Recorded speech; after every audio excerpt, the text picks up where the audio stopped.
Gue janji, dalam 10 menit lu bakal bisa ngerjain musuh lu tanpa sentuh dia sedikit pun. Ini bukan teori aja. Nih, bukti.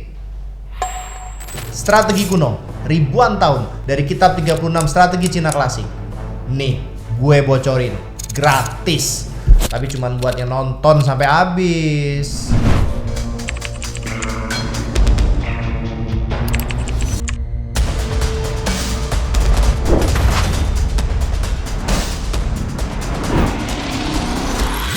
Hai, gue Alex. Cheta Shoron, yang artinya minjam pisau buat bunuh orang, adalah strategi yang ketiga dari 36 strategi Cina klasik. Buku panduan perang Tiongkok kuno yang ditulis pada abad ke-5 sebelum Masehi pada zaman periode negara-negara berperang dalam sejarah Tiongkok pada tahun 475 sampai 221 sebelum Masehi, di mana 7 kerajaan saling konflik. Alkisah Konfuse yang dilahirkan di negara bagian Lu dapat kabar kalau negara bagian Qi yang kuat itu lagi bersiap untuk menyerang kampung halamannya. Lalu ia meminta murid Qi Kung untuk membantunya. Apa yang dilakukan Qi Kung? Pertama, Qi Kung ke negara bagian Qi dan nunjukin ke jenderalnya kekurangan yang ada kalau Qi tetap menyerang Lu. Dia berhasil ngebujuk para jenderalnya untuk menyerang Wu aja dengan kekuatan yang ada itu. Berikutnya, Qi Kung pergi ke Wu dan ngehasut Raja Wu untuk menyerang Qi demi melindungi Lu.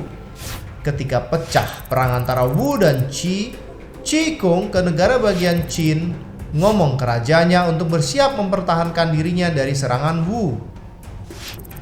Pertempuran antara Wu dan Qin dimenangin sama Qin. Qi Kung menyelamatkan Lu dan negara bagian Qi hancur. Modar. Strategi ini ngelibatin orang lain atau pihak ketiga untuk ngadepin musuh lo. Jadi bukan lo yang maju perang duluan, tapi lo pinjem tangan orang lain buat nyelesain masalah lo atau nggapai target lo. Ibaratnya, lo nggak perlu repot manjat pohon ngambil mangga, cukup suruh monyet aja. Bro, sini bro. Buat lo. Makasih bos. Wih, mantep curiga nih gue. Tapi ingat ya, setelah mangganya dapat, jangan lupa kasih pisang ke monyetnya. Ini bukan soal monyet dan pisang. Ini soal bisnis, guys. Kaget lo ya. Cheta Shoron. Gimana penerapannya ke dunia bisnis? Banyak.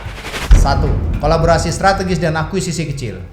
Perusahaan gede ngakuisisi startup kecil yang punya teknologi atau inovasi keren. Si perusahaan gede ini sebenarnya males atau nggak punya waktu buat ngembangin teknologi itu dari nol. Mereka mending pinjam startup itu, beli mereka, terus teknologi dan produknya dipakai buat ngalahin kompetitor yang udah mapan. Jadi mereka nggak perlu susah payah ngeluarin duit buat riset gila-gilaan, cukup beli aja yang udah jadi. 2. Manfaatin kompetitor lain yang lemah. Ini agak jahat sih, tapi sering jadian. Ada 2 perusahaan gede yang saling bersaing. Sebutlah perusahaan A dan B. Terus ada 1 perusahaan kecil C yang kebetulan nyediain jasa atau produk yang penting buat salah satunya. Misalnya si B. Nah, perusahaan A yang pintar ini mensupport si perusahaan kecil C itu, bahkan mungkin ngasih modal atau fasilitas biar si perusahaan kecil C ini makin kuat dan bisa jadi batu sandungan buat kompetitornya, si perusahaan B. Jadi si perusahaan A nggak perlu capek-capek nyerang langsung, cukup bantu musuh dari kompetitornya aja.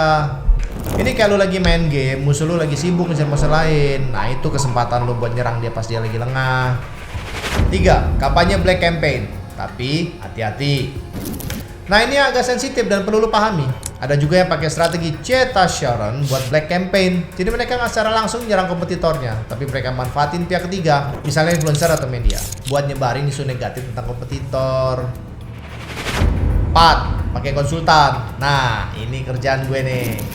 Kalau perusahaan mau buat kebijakan gak populer atau ngelakuin tindakan keras untuk naikin kinerja keuangannya, maka jangan lakuin sendiri. Risikonya dimotivasi karyawan dan sumpah serapah dari stakeholder. Main cantik dong, pakai konsultan untuk jadi kambing hitam. Untuk nyaranin perubahan yang diperlukan.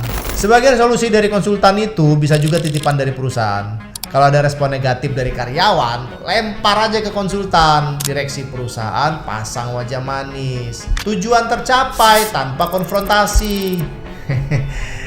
Disclaimer, nggak semua konsultan kayak gitu ya.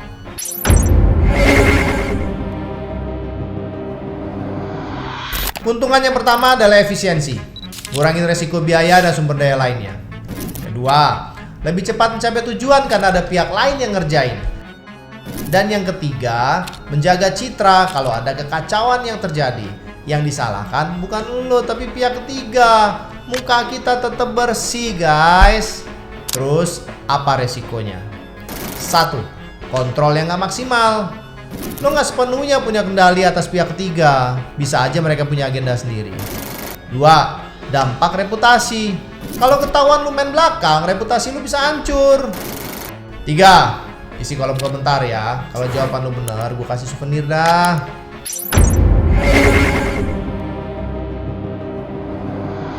1. Pisau harus tajam.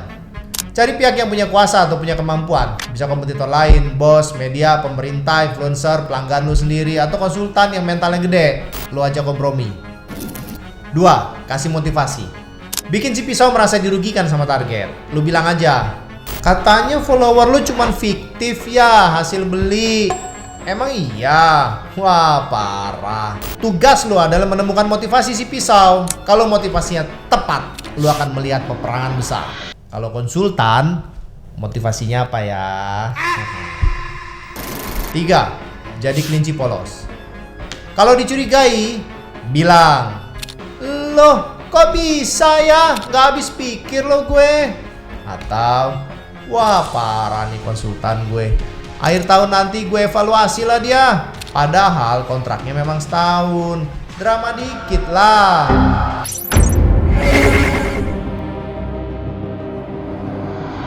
Persaingan di industri skincare itu ganas banget dan metode perang mereka juga makin canggih. Di Indonesia, praktek ini marak dengan sebutan Black Campaign. Sebuah merek skincare, sebut aja merek A, ingin menjatuhkan merek pesaingnya mereka, sebut aja merek B. Alih-alih merilis produk yang lebih bagus, merek A malah membayar sekelompok buzzer atau akun anonim. Para buzzer ini kemudian mulai menyebarkan isu negatif tentang merek B. Contoh isunya bisa berupa produk merek B ini berbahaya, pakai bahan yang dilarang. Gue pakai merek B malah jerawatan parah, padahal cocok sama merek A. Atau review palsu, aslinya produk merek B itu nggak sebagus yang diiklanin loh. Yang menarik, para pisau ini seringkali mendapatkan narasi atau arahan khusus untuk menyerang. Mereka akan meninggalkan komentar negatif di unggahan merek B, menyebarkan hoax di grup-grup diskusi, atau membuat konten video yang berisi peringatan tentang bahaya produk merek B. Merek A pun berhasil meraih keuntungan ganda. Citra merek B rusak di mata konsumen, penjualan mereka turun. Merek A tetap terlihat bersih karena yang melakukan serangan adalah pihak ketiga yang seolah-olah berasal dari masyarakat biasa. Kayaknya ada nih kasus yang mirip-mirip. Nggak sama sih. Kasus siapa ya?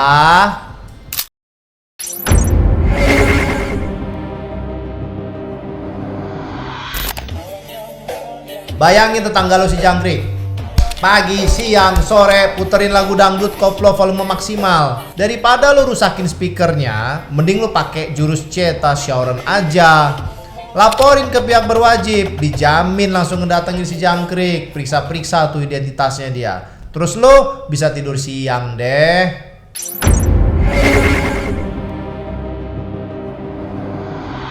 Kalau lo ngerasa lemah, jangan ngelawan head to head. Pakai pihak lain yang lebih kuat, pinjam kekuatannya untuk dapetin tujuan lo. Tapi, pinjam pisau orang lain cuma solusi sementara. Pada jangka panjang, lo perlu ngembangin pisau lo sendiri. Kesimpulannya, Ceta Shauron itu kayak jadi sutradara di film bisnis. Lo ngatur orang lain buat perang, tapi popcorn lo tetap aman. Ampun kali bos. Tadi popcorn Alah. Gimana? Mau jadi dalang tanpa dosa? Subscribe. Share video ini ke musuh lo biar dia was-was, temen lo yang suka ngebully, mantan lo yang nyebelin. Biar mereka tahu, jangan main-main sama lo. Jangan lupa, ini baru strategi ketiga dari 36. Di video selanjutnya kita akan ulas strategi Yi Yi Tai Lo, menyimpan tenaga sementara musuh kelelahan. Gue Alex, sampai jumpa.